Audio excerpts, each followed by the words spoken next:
Hello，大家好，我叫 Victor，我今日咧想同大家分享一個我自己嘅經歷，係一個痛苦嘅經歷。過去呢8個月，我睇咗大話咧接近20個醫生，係唔同科嘅醫生。睇到我咧都好攰，好攰個人。其實咧係好簡單，係咩絕症咧？唔係咩絕症，有一個病叫做耳鳴啊。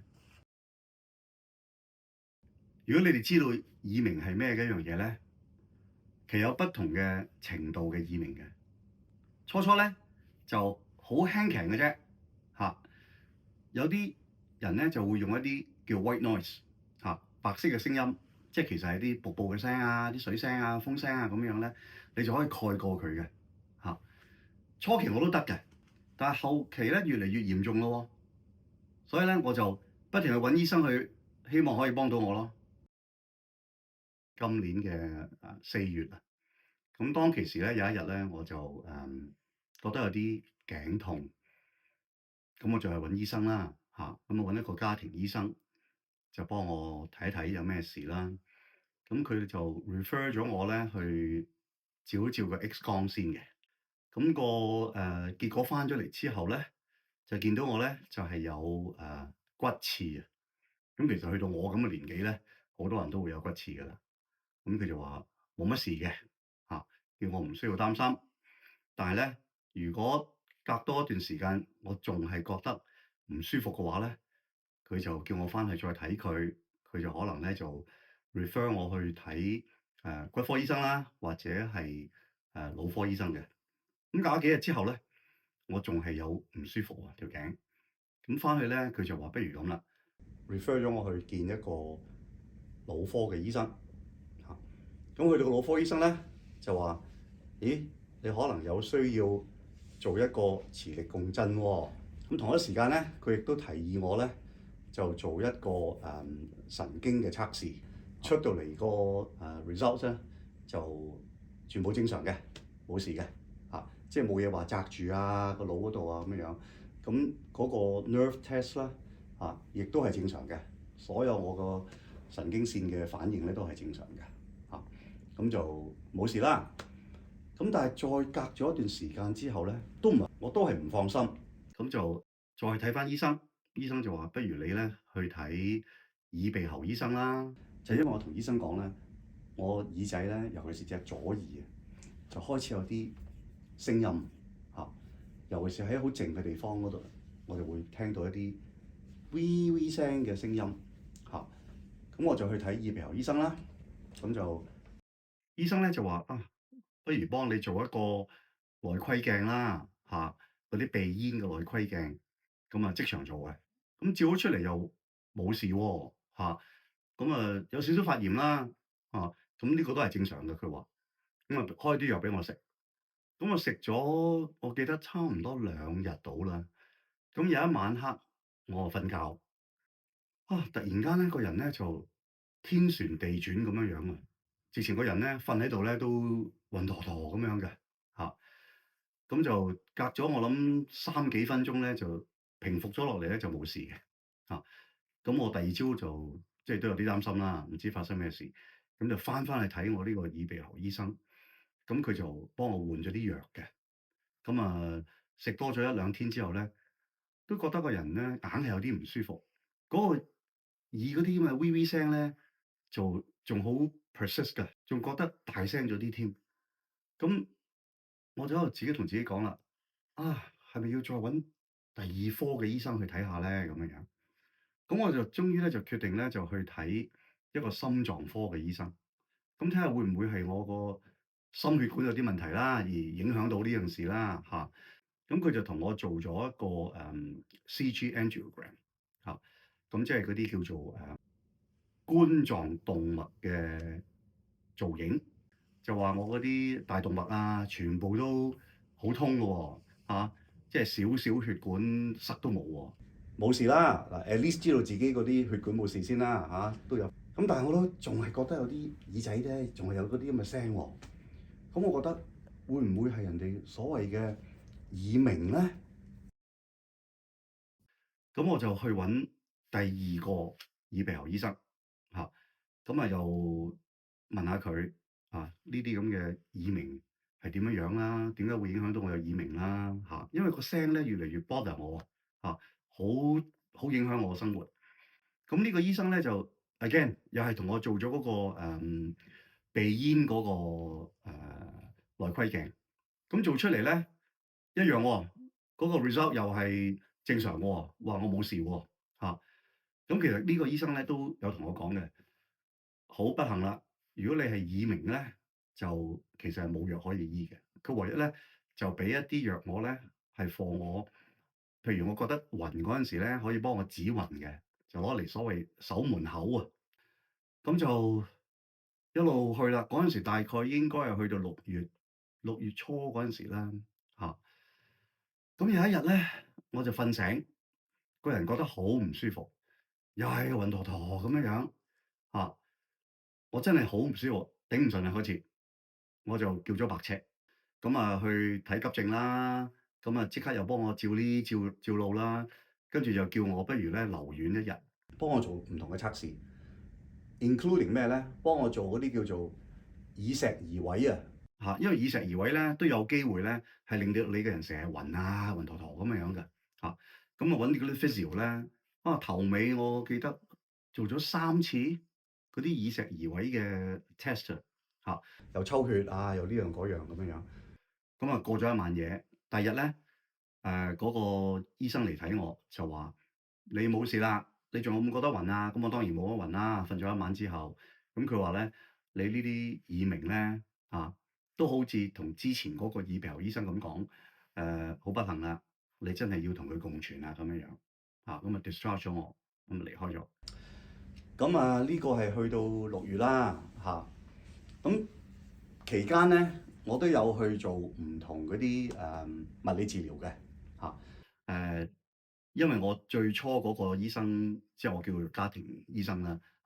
就 refer 我去做啲物理治療，咁我都做咗幾次嘅，但係我就唔覺得有啲咩特別嘅幫助嘅放我條頸咁去到有一日。我就硬係咧，唔係好放心因為擔心啦個人。離開咗醫院之後咧，我又去揾第三個耳鼻喉醫生。咁今次呢個耳鼻喉醫生喺邊度咧？就喺港島其中一間私人醫院嗰度嘅私家醫院嗰度去睇一個耳鼻喉醫生。佢又幫我做咗一個嗰啲聽力測試當場做嘅。咁做完之後咧，個報告咧就話我有少少咧好 minor 嘅聽力嘅問題，但係就完全唔嚴重嘅。係當我啲聲咧去到好 high pitch 嗰陣時咧，會有少少影響咯咁正正耳鳴咧就係咁樣樣噶啦。如果你哋唔知咧，耳鳴咧就係你會聽到一啲好 high pitch、好高音嘅聲，咁變咗咧就會好 bother 你咯成日喺度。咁呢個係講緊第三個耳鼻喉醫生，佢都同我咁講嘅。佢話 Victor 係冇藥醫嘅，unfortunately 係冇藥醫嘅，你係要接受㗎啦。好彩嘅話，有一日咧，突然間嗰個聲會靜翻少少。If not 嘅話咧，個聲就會咁樣樣嘅佢唔會 hopefully 啦，唔會 get louder 咁嗰陣時都係六月零啦，我 not exactly 記得個日子啦咁跟住咧，我有一日咧就喺個手機度撳 X-ray 高睇下有冇機會睇下政府嗰啲家庭醫生啦，喺我屋企附近又俾我撳到喎，就話有個 I guess 係一個 cancellation 啦，咁就話 within 1-2個鐘頭你可以去到呢度咧，你就可以睇到呢個醫生。咁我話好啊，咁樣我咪撳落去接受咗，跟住我咪落去睇呢個家庭醫生咯。我真係好 fortunate 撞到呢個醫生，但係呢個醫生真係好好，一個政府嘅家庭醫生咁同我傾偈，咁佢覺得我有少少唔妥我同佢解釋就話因為我有耳鳴咁樣樣，佢見到我個人好憔悴同埋嗰陣時咧 within 2個月，我諗我瘦咗10幾磅，原因好簡單，因為咧我瞓唔到覺，因為有嗰個聲 bother 我，你自然瞓唔到覺咧，你係食唔到嘢，咁你自然會瘦啦咁我就去見呢一個政府嘅家庭醫生，咁佢就話咁佢就話：Victor，我提議你咧做一個簡單嘅問卷，其中一個問題咧就係你有冇自殺嘅傾向？我係剔有嘅，而我俾佢嗰個程度咧1至4，4 being 最嚴重咧，我係俾3嘅。咁佢知道咧事態嚴重啦，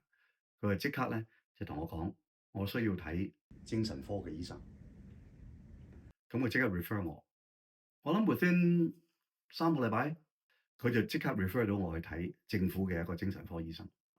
咁我就梗係聽佢話啦嚇，希望可以喺呢一方面可以幫到我啊嘛嚇。咁 in between 嗰陣時咧，before 我去見呢一個精神科醫生咧，我有一日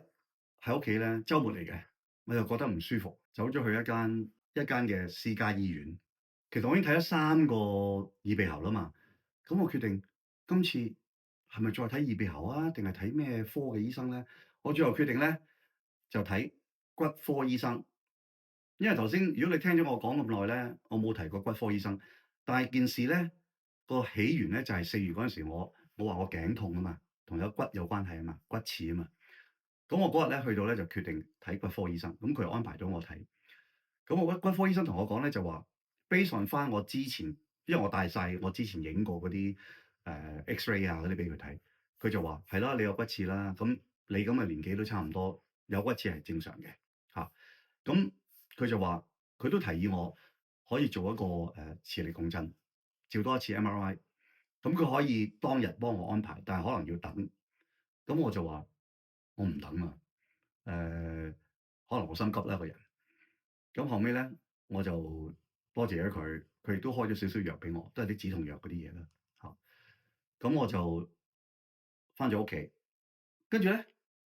我都係最後我都係真係去做咗呢個磁力共振，但我就揾咗另外一個骨科醫生嚇。咁呢個骨科醫生咧又係好好，咁就佢就 refer 我去做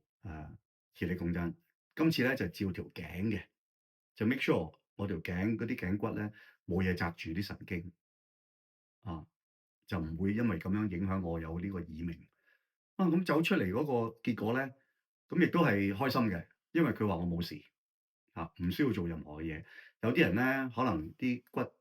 紮住咧，咪又要開刀啊，又呢樣嗰樣，我就唔使嘅，我都算fortunate 啦嚇。咁 meanwhile 咧，頭先如果你哋記得咧，我講過話我入過醫院啊嘛。咁嗰間醫院咧，我就有個朋友咧識得其中嗰間醫院醫學部嗰邊有個醫生嚇，佢就腦神經科嘅。咁佢嚟睇過我，佢就話提議我咧，其實都可以考慮咧做另外一個磁力共振，就係照隻耳仔嘅，就 make sure 咧我個內耳咧唔會有嘢嚇阻塞啊，或者有啲咩問題。咁我又話好啊，咁樣又走去做另外一個嘅磁力共振今次咧就係照隻耳仔嘅內耳其實有啲唔舒服㗎。如果你哋有做過磁力共振咧，你都知道係好嘈吵嘅，好嘈吵嘅。尤其佢做你嘅耳仔咧imagine 佢呢度咧嗰啲聲係都幾 bothering 尤其係我有呢個耳鳴咧所以我喺度奉勸咧諗清楚醫生講説話唔會係錯嘅但係你要自己接唔接受到咯我好坦白咁講，嗰次我做完嗰一次嘅內耳磁力共振咧，我係更加唔舒服嘅，嗰一次就係真係更加唔舒服。咁你知唔知我又做咗啲咩咧？我走去睇針灸，因為我已經去到一個境界咧，一個地步咧，我咩都想試啊！咁我有個同事咧就同我講，有某一個中醫師做針灸，可以幫到人做耳鳴嘅，係完全可以幫你消滅耳鳴喎，等都唔等，即刻就安排走去見佢。咁去到咧，佢就同我講：你咧呢啲咁嘅病咧，至少都要做10次，第一次做啫，大概半小時到啦。啊，加埋埋，我諗都有20幾支針喎，又腳又手又頭又耳仔咁插到周圍都係嚇，跟住佢仲要加電喎，連續做咗4次，我真係頂唔順，好辛苦。咁我真係堅持唔到啦，我講呢件事出嚟咧，我唔係想講話針灸冇用嚇，可能係我受唔到啫嚇，但係好肯定咧，我做完嗰4次針灸咧，我係差過之前，仲要差幾多添㗎嚇，嗰個聲係真係大得幾交關㗎，係真係大得好交關嚇。咁呢個時候應該係去到7月中嚇，我又去揾咗第4個耳鼻喉醫生，第4個。咁睇呢一個醫生咧，咪初期我覺得都幾我都幾信服嘅嚇。咁直至到咧佢就開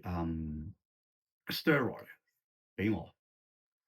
咁我食咗啲 steroid 咧，個人有少少唔舒服嚇，咁就停咗啦嚇。我發現都好似冇乜幫助嚇，睇第4個耳鼻喉醫生都覺得冇乜幫助。咁但係我都要揾辦法㗎，係咪？唔通就咁樣繼續瘦落去，繼續冇得瞓咩？係嘛？跟住我又聽到有人講話，喂，不如你試下中醫啦，喺福田嘅中醫醫院，佢就有專科耳鼻喉嘅，你嘗試去約佢哋個主任級啊，或者啲比較有經驗啲嗰啲。